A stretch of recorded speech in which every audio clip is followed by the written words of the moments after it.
Hi, welcome to episode 2 of the Stitch Counting podcast. I'm Alex, also known as Stitch Counting on Ravelry. Alex creates on Facebook and Instagram, and on Etsy. What else? And then I'm Alex Reynoso, so double underscore on Instagram for my personal one, which I can never say underscore. Underscore, there we go. Anyways, so this is the second episode. The first one was kind of like an out of my head. Let me just get this out the way. After watching like so many podcasts, I'm like, I kind of want to do this. So I think it's like jump the gun or whatever. I don't really use those catchphrases. I don't even know why I thought about it. But yeah, I was like, let me just do this, get it out the way for the first one. So this is the second one, and I thought about some segments I should add into my podcast just to make them a little bit more organized and for me to have something to think, not just say stuff off the top of my head like I'm doing right now. Anyways, here are my segments. They probably will never be in order because that's just the way I work. I just mumble around. This is the first one. What's off my wheel? The second one is from the die pot. The other one is off the hook, off the needle. Alex creates news, and then personal news. And they're all pretty much self-explanatory. Alex creates is my business. Personal is personal. It's off the hook I crochet. Off the needle I knit. From the die pot I dye. Off the wheel I spin. So I'm gonna just jump straight to it. I've known in a bunch of podcasts, the host, which I find kind of weird. I'm the host of this podcast. Blah blah blah. They usually just like go into their personal stuff, and Jinx Yarn's podcast, which is Dyer's Notebook. I like the way she does hers. She usually goes into like, oh, I'm sorry I've missed this or blah blah blah, or like what I've done this week. But she usually gets into like, oh, I dyed this, I spun this, I'm gonna be making this, and then she goes into her business, and then she goes into personal. I think so. She kind of does it. I enjoy the way she sets it up. So kind of modeled it after hers a little bit. So I'm just go off. I'm actually gonna go in order the first time. But before that, I'm gonna say how much yards I spun up these past 2 weeks, because my podcast, instead of it being weekly, I'm doing it bi-weekly. Just every 2 weeks, which is bi-weekly. I was actually thinking of doing it at the beginning of the month and end of the month, but then it's going to repeat itself like a week after, so never mind. It's going to be bi-weekly. And including last week's total, which was 340 yards, I'm close to 4,000 yards spun this month, which to me is pretty impressive. But then again, I don't have a full-time job. This is what I do right now. I'm a year off school until I get into another school, until I get into an art school I would like.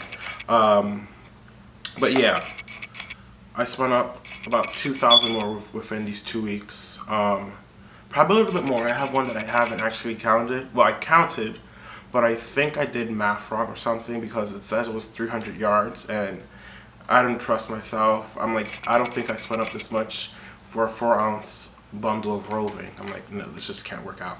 But it was pencil roving, so I did spin it pretty thin. It was like DK to sock or sport. I think is the one that goes. Yeah, I think it's sport to DK. So it is thinner than what I usually spin, which is worsted Aran to bulky. But I have to count it again. I don't trust myself. But yeah, so in total this month it's about 4,000 yards. I made 2 more hats since the last episode. And no scarves, nothing else. But a bunch of other skeins. I think the total is like 10 more skeins. A little bit more than 10, I think, whatever. So I have this one, my kettle dyed, which I probably did show already. And I found out how to autofocus my camera. So you might be hearing a lot of noise, but you get to see the stuff up in focus. And I actually connected it to my TV so I can actually see when the stuff is in focus. So this is my kettle dye knit beanie. This isn't on the regular base I usually do, which is merino. This is on like a Nepali Icelandic yarn. But yeah, I like it. I posted one of these kits on my Tumblr, Yarnsters, and someone commented, "I'm appalled that they're selling this pattern as if I don't know how to knit." I think it's something like that. She was just like, "Why are they charging for a pattern when this is pretty much like simple pattern?" I was like, or she was probably like, "As if I've never knitted a hat." I'm not really selling the pattern. Pattern is actually I'm selling the pattern for $3.50. But it's a really simple pattern. Like no one sells it. I just have it more as a promo. And I'm really just selling the yarn because it's a really simple pattern. Anyways, like when I woke up and I saw that note, I'm like, whoa, like it really hit me. I don't know, just something I wanted to share. And then I have this almost finished, but I still counted it as finished. Little waffle or little ski waffle beanie or something like that. It's one of Plain Cookie's design. On Line Brand, one of Heartland's Line Brand thingies. I think this lighting is really bad right now. I'm not sure. I'm playing around with the next video. See what happens. But I'm gonna add a full fur pom pom to the top after I sew it up because it works straight across. You see, I was gonna go to. Never mind. I messed up the way I was gonna do the podcast. So I'm gonna do what's out the dye pot. Here is some Corridor top I dyed in some of my favoriteest colors, which is chartreuse, and I want to say this was teal, but I think it just went over with some of the Aztec gold, which is why it kind of looks like that. It looks a little bit darker than it should, but I really want to see this final because I think it's going to be really awesome. Then I have my ombre knit kits. These two are some orders that are going out tomorrow. This one is a teal one. I think it looks better this way. This one's a teal one. This one is my Taino gold one, which is was the first one I made. Pretty popular. And then I have, when I was at Vogue Knitting, this woman came up to me asking, do I have neutral colors? I'm like, I never actually thought about making neutral colors with these. I just wanted to make like bold colors, neon colors, hot pinks, lime greens, whatever, like, you know? I'm like, wait, I can also do them in brown and gray and black. So I did it in this chestnut color, which I think was the name of the dye, but I think I'm calling it hazelnut. Might have to put it back in the dye pot because I actually messed up the time I put them in because I never actually wrote down this recipe. But because it's pretty simple, it's just the timing. I don't want the dye to go all the way through the hat, all the way through the yarn. But yeah, this is the brown.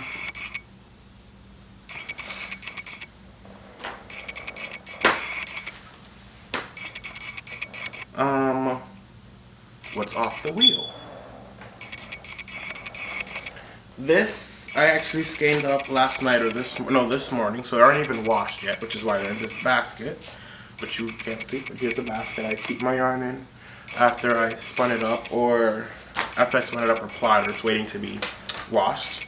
I have 3 undyed Corridor skeins, like 104. What is that? Oh, 190 yards, 180, 150. So this is pretty good. They're all worsted weights, worsted weight-ish. So they're maybe a little bit more airy and bulky, I believe. But I'm not selling this. I'm actually going to be making a cowl with this beauty, which was spun up from Loop Fiber Studio Bullseye Bumps. Yeah. So it has some Angelina and a bunch of mohair colors. Like this is, or not mohair, merino. So all these the whole thing is merino, nylon, Angelina. I chain plied it It's so freaking soft. I'm happy I had the opportunity to actually buy one of these in person. Because actually, I like this one, maybe I like this one. That was pretty much me for like 10 minutes in front of all these bumps. And I was just surprised how tall she was. Even though I've seen like her videos and stuff, but seeing her in person, like, she's my height. I'm 6'1" and something, or 6'2". But we're like pretty much the same height when we're taking the elevator together. I'm like, whoa. But yeah, I chain plied it. I love it. Really want to get another one. They're so freaking expensive. And I found another shop. She sells pretty much the same things. But her pictures suck. And I don't know. I'll buy a bump from her, see how it is, but I really like this, the way she does it, the way she presents them, and how she does, like, this is her thing. But I really do love these colors. I'm thinking of making a crochet cowl with this, with some like ribbing and some, what do you call these, cabling. But it's also gonna have these in it, so it's gonna be an interesting mix. Just try to see these, right, as a cowl. And I was actually thinking of making these with white, or making the cowl with white hand spun. But I think it just wasn't gonna be. It was gonna be too feminine for me, because I'm actually gonna end up keeping this. This was freaking $48 of wool, and I don't want to sell it. That's why I'm keeping it. Anyways, yeah. Enough with that one. I have this, which is for my own. There you go. It's not supposed to be this washed out, so let's see if this helps.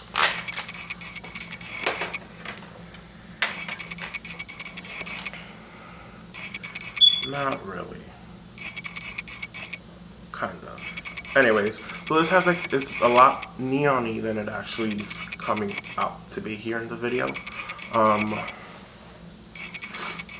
It's also chain plied. It's super wash merino or BFL, 160 yards. This is Aran weight. It's amazing. I like it. This one's actually going up in the shop. Then I have these Gorilla-y Surrey Lockspun Surrey skeins, 40 yards each, thread plied with gold. This freaking cheap gold I bought at what do you call this website? Amazon.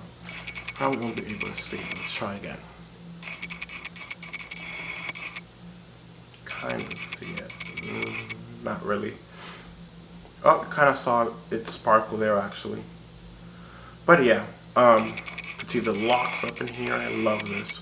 This was wool from a trade, and I liked the trade because I learned how it was to card up 100% Surrey.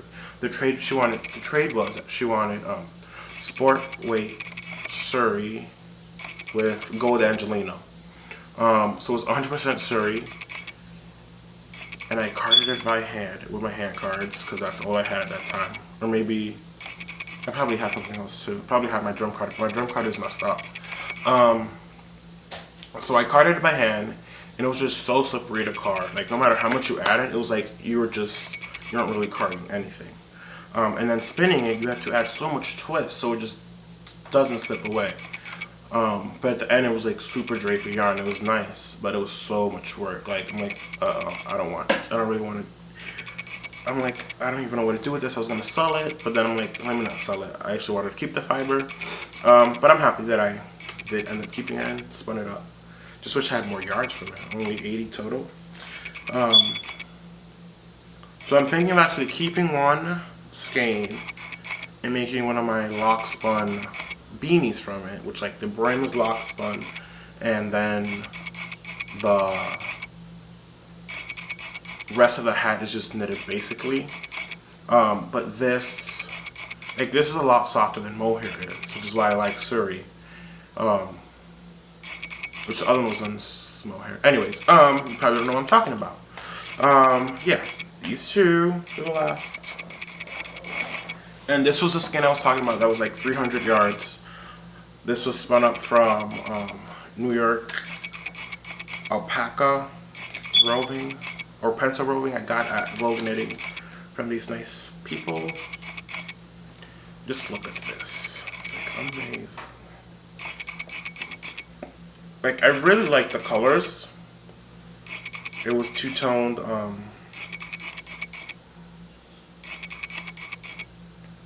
roving, but I just didn't like how hairy it was. Like, boom, like, I'm just like pulling hairs out every 2 seconds from this. But I really like it. It's super, super soft. And I like the that it was two-toned pencil roving. So you kind of put like that's my thing, playing with natural colors. I don't know. I really like it. I don't know. This is another thing. I don't know if I'm going to end up keeping this for my stash or selling it, putting it in my shop. Because I tried to build this big stash just to send out for trade to make someone weave a sweater for me or weave some blankets for me. So that's my dilemma when I'm spinning sometimes. This is another one from Lindsay's Bats that I talked about last episode. Little Creek Alpacas on Facebook. I'm not sure if she sells on like Etsy or Big Cartel or whatever everyone's using now.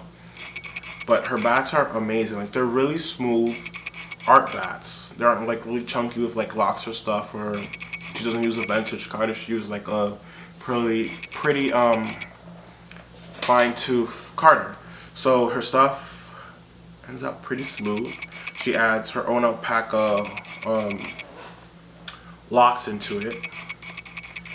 I spun this bulky, plied it with some of that cheap thread I was talking about before. It's pretty cool. I like it. And you can see right there some locks. Where are we? Right here. And I just tried to include them. I had another one that I spun 100% worsted, like worsted weight. And she had Cormo locks dyed neon green. And every time I found one, I actually picked it out and just nicely spun it in with the lock still coming out of the yarn, which is pretty amazing. I sold that at Vogue Knitting pretty quick. Yeah, she has like this. She has a bunch of Firestar in this, and the metallic thread I applied this with really complements it. So it's just like shining up so much, or a lot, whatever. Enough with that. This is my Reina de Corazones colorway, which I only have these two. This is also from New York Alpaca. Yes, it is. It was from a trade. That was like one of my weirdest trades. She needed yarn, alpaca yarn, for a fair she was going to, but didn't have alpaca yarn, but she had a ton of alpaca fiber. So she was like in a rush to just get alpaca yarn. I'm like, I have a ton. Anyway, so we just ended up trading equal parts, like ounceage for yarn. She gave me a bunch of wool. This was from like a fawn colored wool, I think it was. You know, it was actually like a light fawn wool. I kettle dyed it. Then I blended it with some bamboo and some Firestar. It's amazing. It's so soft. There's what? 240 yards on one and 180 on the other. There's some some purple, some hot pinks. The white from the bamboo really pops out. Love it, love it.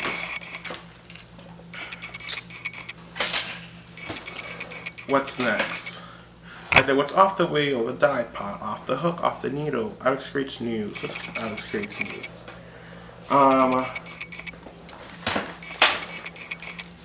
Where did I put it? So last year's when I actually got my spinning wheel last year around this month, the beginning of January. Yeah, so when I've only had my wheel for a year and a couple of days now.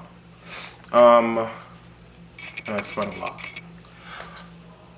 And about a couple months in, I'm like, all right, I kind of want to start slitting my yarn and and I thought about, so my camera just told me that my battery is dying and there's no more space. I'm gonna try to get through this real quick.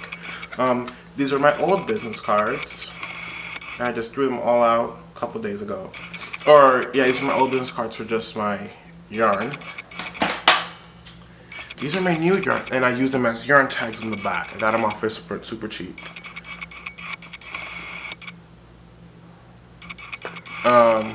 And these are my new ones that I just made myself on my printer. Has my Alex Creates logo on it.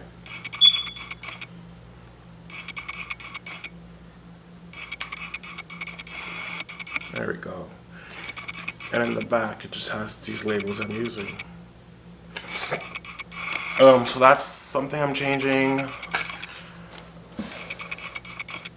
What's something else? I might collaborate with another artist here in the city to do some like yarn balm type of thing for Valentine's Day.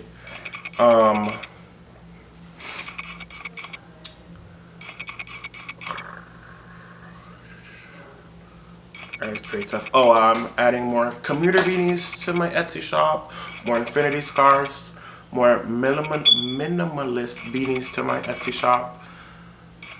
I will be sending, hopefully, some thin wool to the mail to get carded up as roving. I'm actually contemplating if I just do it as single ply, make them spin it for me, and then I just dye it, but I enjoy spinning too, so I'm not sure what I'm going to do. I think that's good for Alex Creates. And I'm just going to talk real quick about what I want to do for the next 2 episodes. For the next one, I want to talk about my personal goals. For the other one, I want to talk about my Alex Creates goals. 2 separate episodes, but I might just, depending on how much stuff I have done, I might just do that right for the next episode for both of them. But that's 2 weeks from now, so I could actually do a lot in 2 weeks. But yeah, I think that's it for this video. It's pretty long. I was gonna time myself, but I forgot because I don't want to make these more than like 40 minutes. Yeah, all of these are my hand spun yarn this time. This is actually some of De Origen Chile's hand dyed. I can't take it off, but boom. Right. And I'm like, can I keep this? I told her, I was like, can I keep this? I'll design a pattern for you. Because it just called my attention. It had the colors I liked. So I took it. I'm planning to make a pattern. I'm thinking a hat, but it's also asking to be a cowl. A cowl or a shawlat. Like shawl or cowl. What am I talking about? A shawl. I can't even talk right now. Anyways, the little scarf thingies, triangle scarves. But I don't want to make them like the crazy big ones, like the old lady ones. I want to make them more like small triangle scarves. Or one with like little chain loops around it.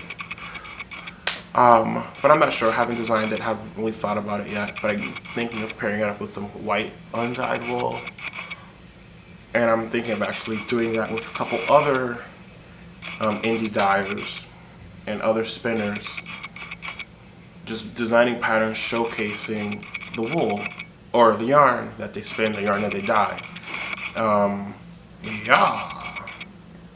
So like that was kind of like a little bit more of my Alex Creates muse. For personal, I decided, or didn't really decide, but things got a little bit too late, and it's kind of too late to apply for art school. Application is due in 2 days. So I'm pushing it to 2016, spring 2016. So that gives me, what, 12 more, well, I think they're due in September or something, or in October. So that gives me, what, like 9 more months or something, 9 or 10, to build my portfolio, get in contact with my references, build my experience before I go and apply. And as I'm building my portfolio, I also have more time to refine the stuff I have as my examples of my work to really showcase like what I can actually do. But yeah, well, that's it for this episode actually, because I went through all my segments. Amazing.